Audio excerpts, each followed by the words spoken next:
और जनता का जो खजाना है, सरकारी खजाना, इस गरीब जनता के लिए खोल के रखेंगे, कभी कोई कमी नहीं आने देंगे मित्रों भाइयों बहनों।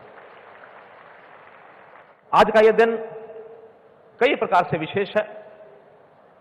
एक तो कल ही 1 नवंबर को हमारे हरियाणा का 58वां स्थापना दिवस था। उस उपलक्ष्य में आज के इस कार्यक्रम को देखें अथवा हरियाणा सरकार में हम लोगों ने भारतीय जनता पार्टी की सरकार के नाते से अभी 26 अक्टूबर को 9 वर्ष पूर्ण किए हैं। इस 9 वर्ष के कार्यकाल में काम तो सरकारें सब करती हैं, लेकिन हमने जो विशेष काम किए, खास करके अपने प्रदेश के पंक्ति में खड़े हुए अंतिम व्यक्ति को, गरीब को, मजदूर को, किसान को, कोई भी छोटा व्यापारी, छोटा कर्मचारी जिनकी आय, सालाना आय बहुत कम होती है, निम्न आय वर्ग जिसको हम कह सकते हैं, बीपीएल जिसको कह सकते हैं, या जिनको जरूरत होती है, ऐसे जरूरतमंदों की सहायता के अनेक जो कार्यक्रम किए, उन कार्यक्रमों का आज ये जो अंत्योदय महासम्मेलन है, ये एक उसका प्रमाण है।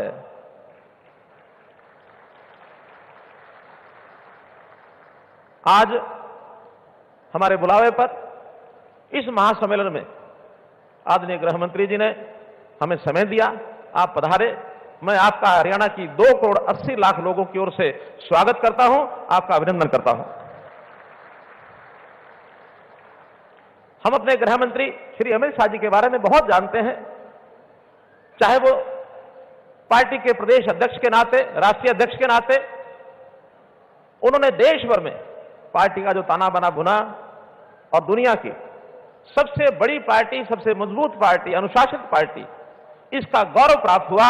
आपकी संगठनात्मक क्षमता, आपकी सुदृढ़ता, इसके बारे में हम परिचित हैं। और चाहे आप गृह मंत्री बनने के बाद जिस प्रकार के साहसी निडरता के साथ जो फैसले लिए, खास करके प्रधानमंत्री जी ने और आपने धारा 370 को हटाने का, धारा 335A को निरस्त करने का जो काम किया है, वास्तव में सरदार वल्लभ भाई पटेल जी, उनकी याद आती है। संयोग से अभी 2 दिन पहले सरदार वल्लभ भाई पटेल जी की भी जयंती हमने मनाई।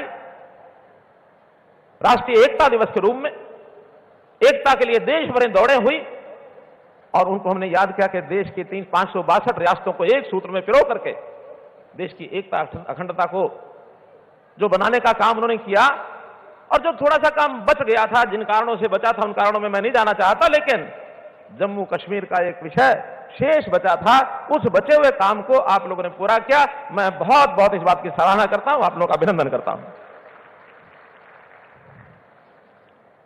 आज से 9 वर्ष पूर्व हम पूर्व की सरकारों को देखें, उस समय जिस प्रकार का एक माहौल था, उस माहौल में एक निराशा का वातावरण था, एक अवसाद का वातावरण था।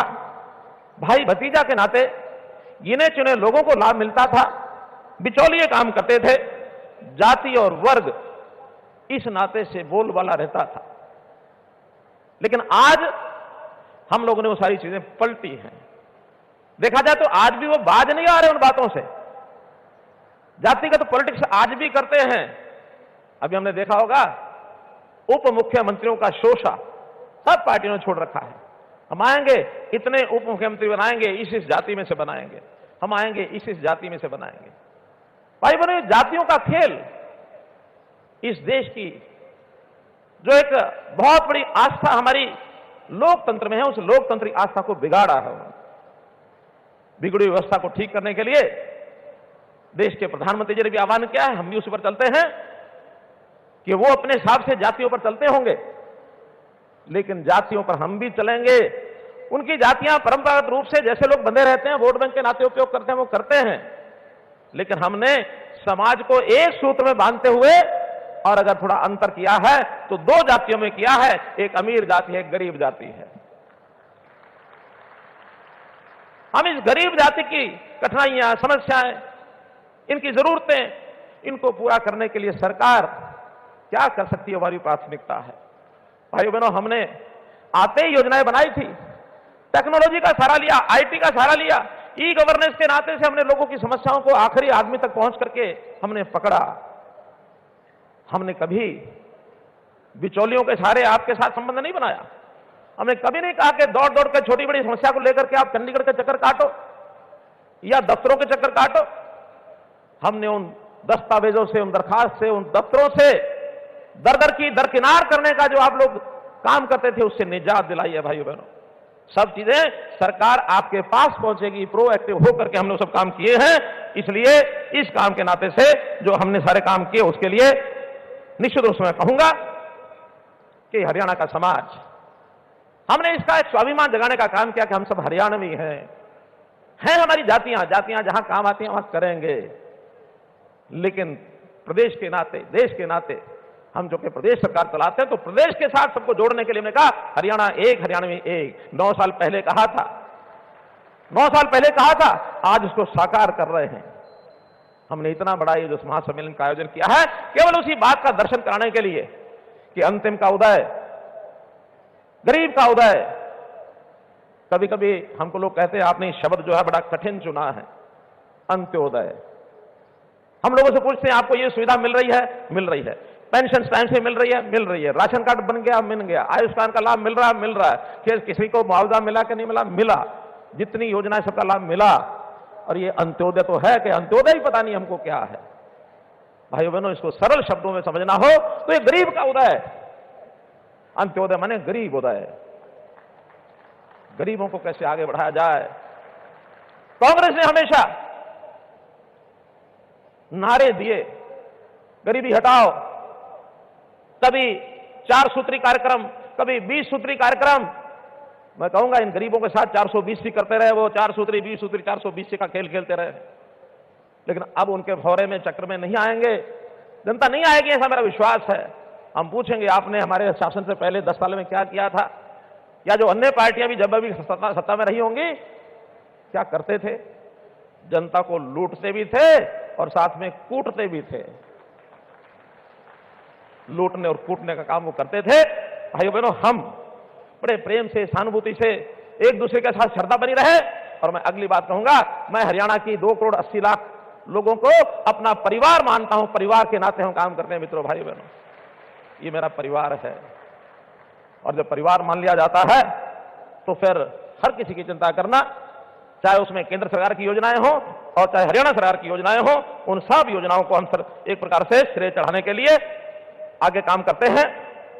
अब आगे से ये जो बाबुओं का काम, घुमाने का काम, भ्रष्टाचार का काम, 3 C को खत्म करने का काम, 3 C यानी क्राइम, करप्शन और कास्ट बेस्ड पॉलिटिक्स, इन 3 C को खत्म करने का काम हम करेंगे। और मैं ये कह रहा हूं, आज ऐलान कर रहा हूं इस बात का कि 58वां ये हमारा हरियाणा दिवस, इसको हमने मनाया है। और जैसा हम जानते हैं 58 साल के बाद एक कर्मचारी की या किसी भी व्यक्ति की रिटायरमेंट की एज मानी जाती है। ये जितनी बुराइयां प्रदेश में पनपी हैं, हमने लगातार 9 साल मेहनत की है और उस मेहनत के बाद आज हम इस लेवल पर कहने लायक हो गए हैं। आज से इन सब बुराइयों का और रिटायरमेंट होने का टाइम आ गया, हमने सब रिटायर कर दी। किसी बुराई को भी हम पनपने नहीं देंगे, जड़ से मिटाएंगे और 7S पर काम करेंगे। 7S, शिक्षा, स्वास्थ्य, सुरक्षा, स्वावलंबन, स्वाभिमान, सुशासन और सेवा। ये 7S हैं जो जनता के काम आएंगे। उनके लिए शिक्षा, स्वास्थ्य, सुरक्षा, स्वाभिमान, स्वावलंबन, सुशासन और सेवा, इस नाते से 7S पर काम करेंगे। और जनता का जो खजाना है, सरकारी खजाना, इस गरीब जनता के लिए खोल के रखेंगे, कभी कोई कमी नहीं आने देंगे मित्रों, भाइयों बहनों। बहुत सी योजनाओं का जिक्र प्रेजेंटेशन में हुआ है, उसकी चर्चा मैं नहीं करूंगा। मैं तो इतनी बात कहूंगा कि हमारा भविष्य कैसे सुधरे, कैसे हम आगे अपने जीवन की कठिनाइयों के बंधन को तोड़ करके आगे बढ़े। सरकार हमेशा आपके लिए तैयार रहेगी। जहां तक इन योजनाओं का जिनका उल्लेख हुआ, एक योजना आपको बता रहा हूं मैं कि गरीब परिवार जिनके घर में से कोई नौकरी पर नहीं जा सकता था, ये नौकरी में आगे कैसे बढ़े, इसके लिए हमने 5% अंक ये अलग से स्पेशल देने का काम किया। कैसे घर जिनके घर में एक भी नौकरी नहीं है उसको 5% अंक अलग मिलेंगे। और मुझे खुशी है कि अब जो नई नौकरियां मिल रही हैं इसमें 60 से 65% लोग 5% का जो फायदा है वो लेकर के बढ़ रहे हैं, अर्थात नए लोगों के घरों में नौकरी मिल रही है। ये जो पर्चियां खर्चियां ये लेकर के जो चलते थे वो जमाना लद गया, खत्म हो गया। अब किसी को अप्रोच करने की जरूरत नहीं है, किसी को पैसा देने की जरूरत नहीं है। आप केवल अपने बालक की पढ़ाई उसको योग्य बनाओ, टैलेंटेड होगा। और अगर परिवार में नौकरी नहीं है तो थोड़ा सारा 5 नंबर का हम भी लगा देंगे कि आपका परिवार भी इस रेखा में से निकल जाए, आगे बढ़ जाए। हमने बहुत सी योजनाएं बनाई हैं। मैं तो आज इतना ही कहूंगा कि हमारी ये जो योजनाओं के लाभ, चाहे केंद्र सरकार के हैं चाहे प्रदेश सरकार के, मेरा एक अनुमान है, हमारे चीफ सेक्रेटरी साहब कह रहे थे लाखों लोगों को लाभ मिला है, उसमें से इतने सारे लोग आए हैं। मेरा अनुमान है 1 करोड़ से ज्यादा लोगों को यह लाभ मिल चुका है मित्रों, 1 करोड़ से ज्यादा हमारी 2 करोड़ 80 लाख की आबादी में से। आज तो एक वानगी है जो बार बार हमको कहते हैं कि आपने ये जो आईटी टेक्नोलॉजी, ये जो पोर्टल बना दिया, परिवार पहचान पत्र बना दिया, हम आएंगे तो खत्म कर देंगे।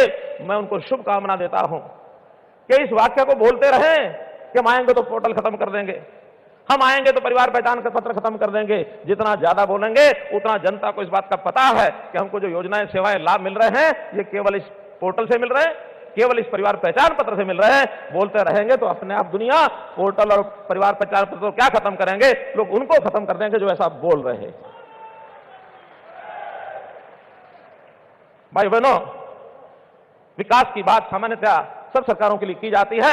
अंतर इतना ही है कि पहले की सरकारें गलियां, नालियां, सड़कें, बिल्डिंग, रोड, ब्रिज इसी को मानते थे। ये काम करने जरूरी है, हम भी कर रहे हैं और उनसे ज्यादा कर रहे हैं, लेकिन जनता के जीवन को सरल करना, उनको खुशहाल बनाना, उनको आगे बढ़ाना, स्वाभिमान बढ़ाना, जो गरीब जनता है उसको आगे बढ़ाने का काम ये कभी किसी ने किया नहीं, हम करेंगे। जनता के अंदर खुशी की लहर आए, हैप्पीनेस इंडेक्स इस हरियाणा का कैसे आगे बढ़े, इसके ऊपर हम काम करेंगे। और निश्चित रूप से इसके लिए बहुत सी हम नई योजनाएं भी बना रहे हैं। एक घोषणा में करके और अपनी बात समाप्त करने से पहले निवेदन करूंगा गृह मंत्री जी से कि अभी जैसे योजनाओं में हम पता है कि लगभग 30 लाख लोगों को हम मासिक पेंशन 2,750 रुपया दे रहे हैं। उसमें वृद्धावस्था पेंशन है, उसमें विधवा बहनों को पेंशन मिलती है, उसमें दिव्यांग बंधुओं को पेंशन मिलती है, कुछ और जो परमानेंट स्थायी बीमारी के नाते से कुछ लाचार लोग हैं उनको मिलती है, 27.5 रुपए मिलती है। हमने अपने घोषणा पत्र के लगभग 95% वादे पूरे कर दिए हैं। एक 5% जो बचे हैं इस वर्ष के अब शुरू हुआ है, अगला पूरा वर्ष हमारे पास है। लेकिन एक बड़ी घोषणा जो हमने वादा किया हुआ है कि हम इस पेंशन को 2,000 से 3,000 करेंगे। 250 रुपया बचा है, 1 जनवरी से ये योजना 3,000 रुपया इन बंदों को मिलेगी, ऐसी ये घोषणा मैं करता हूं।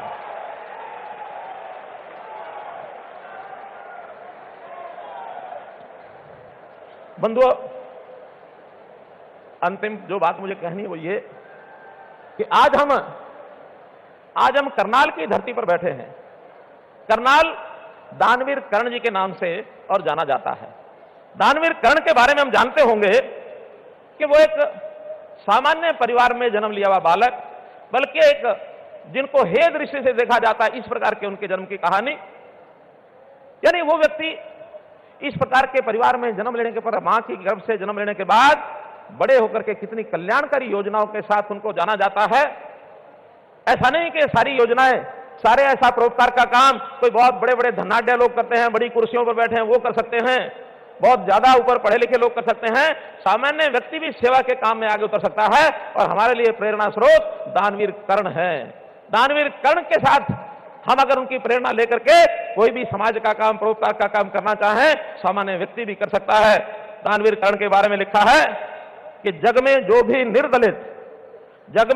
निर्दलित प्रताड़ित जन है, जो भी निहीन है, निंदित है, निर्धन है, ये कर्ण उन्हीं का सखा बंधु सहचर है, विधि के विरुद्ध ही उसका रहा समर है। उनके जीवन को उठा के देखिए, दान वीरता में उनके कोई सानी नहीं है। तो इस प्रकार का एक आदर्श हमारे लिए है। मैं आदरणीय गृह मंत्री जी से एक निवेदन करूंगा कि अभी कुछ और योजनाओं का आप जो है लॉन्च करेंगे, हमारे सबके लाभ के लिए हैं, उसका मैं निवेदन करता हूं। और अंत में एक सूचना कि आपको जाते हुए एक बस्ता, एक किट मिलेगा, थैला मिलेगा। उस थैले में कुछ चीजें रखी हैं जिसके अंदर एक कैलेंडर होगा, एक रजिस्टर होगा, स्कूल में जाने वाले बच्चों का उपयोग वो कर सकते हैं। प्रधानमंत्री मोदी जी का उसमें एक संदेश होगा और एक मेरा एड्रेस लिख करके जो पता लिखा हुआ है, पोस्ट कार्ड, एक लिफाफा, ये भी होगा। आपको मैं आह्वान करता हूं कि कभी कोई मन में बात आए, किसी और को बताए ना बताए, लेकिन एक 4 अक्षर लिख करके और मेरे पते लिखे हुए पोस्ट कार्ड पर या लिफाफे में कागज डाल करके भेज देना। आपकी हर बात मैं स्वयं पढ़ करके उसके ऊपर संज्ञान लूंगा। भाई बहनों, आप मेरे परिवार के सदस्य हैं। आपको इस बात की भी जानकारी होगी कि जिस दिन आपका जन्मदिन होता है, मैं उस दिन आपको संदेश भेजता हूं। आपके जन्मदिन पर किस किस को संदेश मिला है, जरा हाथ खड़े करो। इतने सब लोगों को जन्मदिन का संदेश मिला है। साल भर में हर एक को संदेश पहुंच जाए, क्योंकि आप मेरे परिवार के सदस्य हैं, मेरे भाई बहन हैं। इसलिए मित्रों, भाई बहनों, इस नाते से परिवार का सदस्य मान करके आप ये मेरे साथ रखना। और एक अंतिम बात कि आपको जो कैलेंडर मिला है, उस कैलेंडर में छुट्टियां लिखी हैं। इस दिन अगले साल का वो कैलेंडर है, 1 जनवरी से है। इस दिन कौन सी छुट्टी है, कौन सी छुट्टी है, कौन सी छुट्टी है। लेकिन अगले साल में 2 छुट्टियां ऐसी आएंगी जिनका उसमें अभी उल्लेख नहीं किया है। वो 2 छुट्टियां कौन सी होंगी, वो जब भी तय होंगी उसको मैं आपको पता लगेगा। और जिस दिन वो छुट्टी हो तो तारीख पर गोल तारा लगा देना। और उस छुट्टी के दिन आपने क्या करना है, ये काम भी जैसे वो छुट्टी घोषित होगी आपको पता लग जाएगा। वो 2 छुट्टियां कौन सी होंगी। पहली छुट्टी होगी जिस दिन लोकसभा का चुनाव होगा, और इसी साल की दूसरी छुट्टी होगी जिस दिन विधानसभा का चुनाव होगा। उन दोनों तिथियों पर आप गोलदारा लगा देना। जरूर याद रखना उन 2 दिनों को आपने क्या करना है, क्या नहीं करना है। बस मेरा संक्षेप में, इशारे में जितना कहना था मैंने कहा। आपका बहुत बहुत धन्यवाद, बहुत बहुत आभार। भारत